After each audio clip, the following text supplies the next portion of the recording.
Hey guys, welcome back. Ran out of time last time, and then I had to go to work and couldn't film the rest of this. So, what we covered before, we covered why Matthew and Luke are absolutely awful pieces of evidence for any sort of historical Jesus.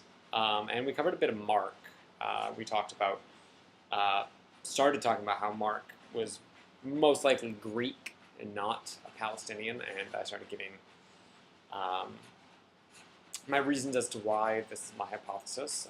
He fumbles with Palestinian geography, which he probably wouldn't do if he were actually Palestinian, not a Greek. Um, and I believe I started with his lack of understanding of Palestinian divorce and how women couldn't divorce their husbands, and therefore Mark 10:12 when um, Jesus says something about if a woman puts away her husband and marries another man, that she's committed adultery. Um, One of the really, really big things that really tips me off that he's Greek, um, as opposed to um, something other than a Greek, is in the 7th chapter of Mark when Jesus is debating the Pharisees, and he quotes Isaiah 29:13. This is a really interesting passage because um, the Greek version, or at least the Greek Septuagint version, is so different from the Hebrew version. In Hebrew, it says um, their fear of me is a commandment of men learned by rote.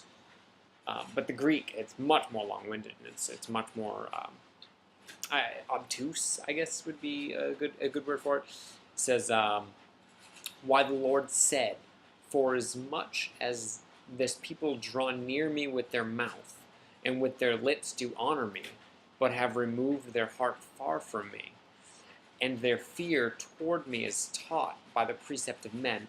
Now, bear in mind, like Jesus is debating with the Pharisees. The Pharisees are the closest thing that they have to a ruling class in Roman Palestine in the first century, where Palestine is almost a Roman um, province. Not quite. It's somewhere in between being a protectorate um, and being an actual part of the empire.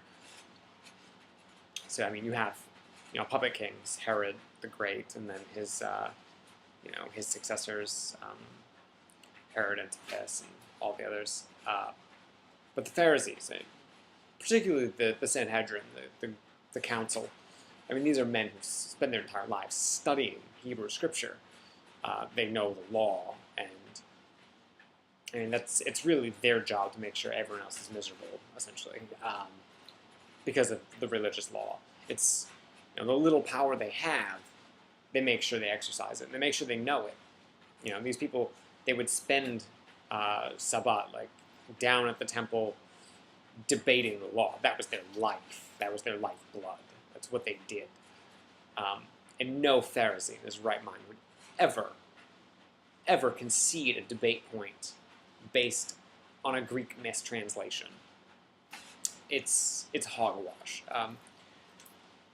If the author of Mark was familiar with the Hebrew version, he would have used that. He wouldn't have used the Greek Septuagint version. Um, it's and the translation would have ended up different in the Koine Greek. It probably would have been a little bit more direct than a sort of verbatim version from the Septuagint. This shows that, I mean, the author of Mark wasn't familiar with the Hebrew version. He was only familiar with the Greek version, which means he was probably a Gentile, most likely a Greek. So, I mean, a Greek didn't live in Palestine, really didn't know anything and wasn't a first-hand account witness, and this is the earliest gospel. So, I mean, I guess Mark is getting lumped in with Matthew and Luke. It's useless for providing evidence, and that's what we're looking for, evidence. Something that it can provide. Like, be like, no, this is arguably a first-hand account. So there is one gospel left, and that's John. And John is maybe the most supernatural. I mean, not even maybe, is absolutely the most supernatural of all the gospels. Matthew, Mark, and Luke are fairly straightforward, aside from, Matthew really tries to, fit the prophecies in there, straining at times. I'll cover that in a later video, but John is just ridiculous, and it's the youngest gospel. It arose in about 110, the Common Era, into the 2nd century now. The author, had he been born at the time of the crucifixion, would have been 80 years old, at least, and 75 to 80 years old by the time that John was written. I mean, can you imagine anything like? I can barely remember stuff from when I was 10, and I'm only 28. Let alone remembering stuff from when I was born, when I'm 80, and which is also highly unlikely because the average life of a Palestinian in 1st century Palestine, early 2nd century Palestine was about 45.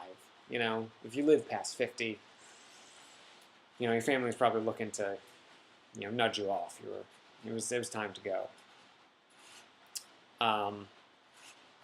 But John starts off, with a very mystical beginning. It's, in the beginning was the Word, and the Word was with God, and the Word was God. So, no swaddling clothes, no manger, no 3 wise men, no pregnant virgins,